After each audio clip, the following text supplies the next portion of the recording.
આપણે કેટલાક અગત્યના પ્રશ્નોની ચર્ચા જોઈશું। તો કોલસો, પેટ્રોલિયમ, તાંબુ, સોનું અને યુરેનિયમ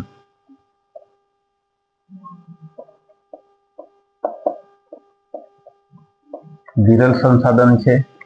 ત્યાર પછી ક્રાયોલાઇટ ખનિજ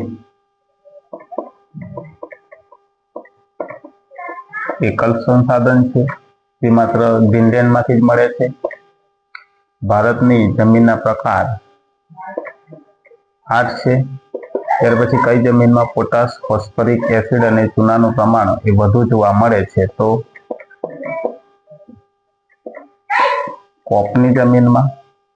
ત્યાર પછી રાતી અથવા લાલ જમીન 19% પ્રમાણ છે। ત્યાર પછી કોપની જમીનનું પ્રમાણ 43% છે। તો મિત્રો, આ પ્રકારના જે પ્રશ્નો છે એ તમામ સ્પર્ધાત્મક પરીક્ષામાં